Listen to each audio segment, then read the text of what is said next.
ശ്രീ അരുൺ ലക്ഷ്മൺ ഇവിടെ രണ്ട് അതിഥികളും സൂചിപ്പിച്ചതുപോലെ പ്രധാനമന്ത്രിയുടെ ഒരു ചെറിയ അഭ്യർത്ഥന പോലും വലിയ ക്യാമ്പയിനായി മാറുന്നത് രാജ്യവും പലപ്പോഴും കണ്ടിട്ടുണ്ട്, ലോകവും കണ്ടിട്ടുണ്ട്. അതിന് ചില ഉദാഹരണങ്ങൾ അദ്ദേഹം ഇവിടെ സൂചിപ്പിക്കേണ്ടത്. ഏറ്റവും ഒടുവിൽ ജയപ്രസാദ് സാർ പറഞ്ഞതുപോലെ G20 കാര്യം സൂചിപ്പിച്ചു. നയതന്ത്ര തലത്തിൽ ഇന്ത്യ എവിടെ എത്തി നിൽക്കുന്നു, ലോകത്തിലെ ഏറ്റവും കരുത്തുറ്റ ഭരണാധികാരികളിൽ ഒരാളായി ഇന്ത്യയുടെ പ്രധാനമന്ത്രി മാറുന്നത്.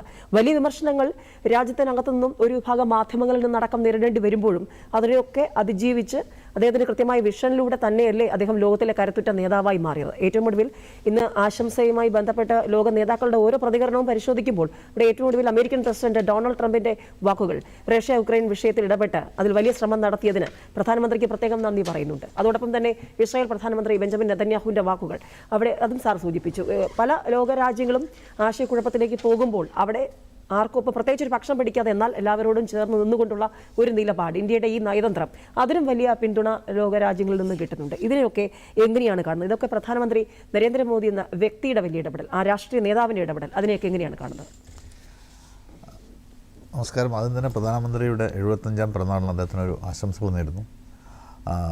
സെൻകുമാർ സാറും അതുപോലെ ജയപ്രസാദ് സാറും പറഞ്ഞതുപോലെ ഭാരതത്തിന് വേറൊരു പെർസ്പെക്റ്റീവിൽ അല്ലെങ്കിൽ ഭാരതത്തിന് ലോകഗുരു എന്നുള്ളൊരു സ്ഥാനത്തേക്ക് കൊണ്ടുപോകാൻ പ്രധാനമന്ത്രി ഒരുപാട് യത്നിച്ചു. അതിൽ ആ ഒരു തലത്തിലേക്ക് നമ്മൾ മുന്നോട്ട് പോയിക്കൊണ്ടിരിക്കുകയാണ്. ഞാൻ കഴിഞ്ഞ ദിവസം ഒരാഴ്ചയായിട്ട് ഇസ്രായേൽ ഒരു യാത്രയിലായിരുന്നു. അപ്പോൾ അവിടുത്തെ സാധാരണ ഡിപ്ലോമാറ്റ്സ് അല്ല, പൊളിറ്റീഷ്യൻസ് അല്ല, സാധാരണ ആളുകൾക്ക് പോലും നമ്മൾ ഇന്ത്യൻ പ്രധാനമന്ത്രിയെ പറ്റി വലിയൊരു മതിപ്പും വലിയൊരു അഭിപ്രായമായിരുന്നു. നേരത്തെ ലക്ഷ്മി സൂചിപ്പിച്ചതുപോലെ തന്നെ അന്തർദേശീയ ഡിപ്ലോമസിയിൽ അല്ലെങ്കിൽ ലോകത്തിലെ ലോകരാഷ്ട്രങ്ങളിൽ നരേന്ദ്രമോദിക്കും അതുവഴി ഭാരതത്തിനും ഒരു വലിയൊരു സ്ഥാനം അല്ലെങ്കിൽ വലിയൊരു മാനം ഈ പ്രധാനമന്ത്രിയുടെ ആക്ടിവിറ്റീസ് കൊണ്ട് നേടിയെടുക്കാൻ സാധിച്ചിട്ടുണ്ട്.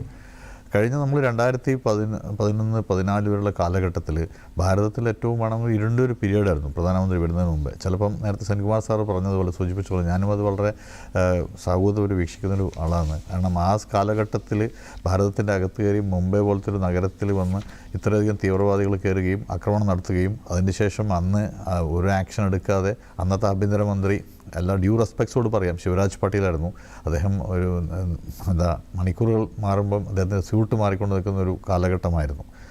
ആ ഒരു സ്ഥലത്ത് നിന്ന് ഭാരതത്തിന് ഇപ്പം വളരെ സീറോ ടോളറൻസ് ഒരു പോളിസിയാണ് നമ്മൾ ഇൻ്റർണൽ സെക്യൂരിറ്റിയിൽ. അല്ലെങ്കിൽ അപ്പോൾ ആ ഒരു കാലഘട്ടത്തിലേക്ക് ഭാരതത്തിനെ കൊണ്ടുപോകാൻ പ്രധാനമന്ത്രി ശരിക്കും യത്നിച്ചു. യാതൊരു സ്ക്രൂപ്പിൾസും ഇല്ലാത്ത എല്ലാ കാര്യങ്ങളിലും മൈന്യൂട്ട് വരെ ഏറ്റവും താഴെത്തട്ടുള്ള കാര്യങ്ങൾ പോലും ഇടപെട്ട് ഭാരതത്തിനൊരു വലിയൊരു ശക്തിയാക്കി മാറ്റാൻ പ്രധാനമന്ത്രി കഴിഞ്ഞിട്ടുണ്ട്. അത് ഒരു തർക്കമില്ലാത്തൊരു സ്ഥാനമാണ്. രണ്ടാമത്, ഈ ഡീപ് സ്റ്റേറ്റിൻ്റെ ഒരു വലിയൊരു പ്രവർത്തനം നമ്മൾ പത്രപ്രവർത്തകരാണ്, മാധ്യമപ്രവർത്തകരാണ്, നമുക്കറിയാം കൃത്യമായിട്ട് എങ്ങനെയാണ് നെറേറ്റീവ് ക്രിയേറ്റ് ചെയ്യുന്നത്. ആ നെറേറ്റീവിനെ അതിജീവിക്കാൻ വലിയ ബുദ്ധിമുട്ടാണ്. പ്രത്യേകിച്ചിട്ട് വെസ്റ്റേൺ മീഡിയ അല്ലെങ്കിൽ വെസ്റ്റേൺ ജേർണലിസ്റ്റുകളുടെ ഒരു സാധനത്തിൻ്റെ കൂടെ തന്നെ നമ്മൾ ഇൻറ്റേർണലായിട്ടും പല ആളുകളുടെയും അഭിപ്രായങ്ങൾ അല്ലെങ്കിൽ പല രീതിയിലുള്ള ആക്ടിവിറ്റീസും അല്ലെങ്കിൽ സ്റ്റോറീസും ഒക്കെ നമ്മൾ ഗവൺമെൻറ്റിനോ അല്ലെങ്കിൽ പ്രൈം മിനിസ്റ്റർക്കോ എതിരെ ഒരുപാട് ആക്രമണം നടത്തിയിട്ടുണ്ട്. അതിനൊരു വലിയൊരു സെറ്റപ്പ് ഉണ്ട്, ഒരു ഗൂഢാലോചനയുണ്ട്, അന്തർദേശീയ തലത്തിലെ ഗൂഢാലോചനകൾ തന്നെയുണ്ട്. വ്യക്തികളെയോ അല്ലെങ്കിൽ സംഘടനകളെയോ അല്ലെങ്കിൽ രാഷ്ട്രത്തെയോ നമ്മൾ പരാമർശിക്കുന്നില്ല. പക്ഷേ അങ്ങനത്തെ സംഭവം നടക്കുന്നുണ്ട്. അതിനെ അതിജീവിക്കുക എന്ന് പറഞ്ഞാൽ എളുപ്പമല്ല. അതിനതിജീവിച്ച് ഇത്രയും രാജ്യത്തിൻ്റെ അല്ലെങ്കിൽ രാജ്യത്തിനെ വളരെ മുന്നോട്ട് കൊണ്ടുപോവുകയും 72% ആൾ നേരത്തെ സാറ് പറഞ്ഞതുപോലെ തന്നെ ഫോളോ ചെയ്യുന്ന ഏക ലോക നേതാവാകുക എന്ന് പറഞ്ഞാൽ എളുപ്പമല്ല.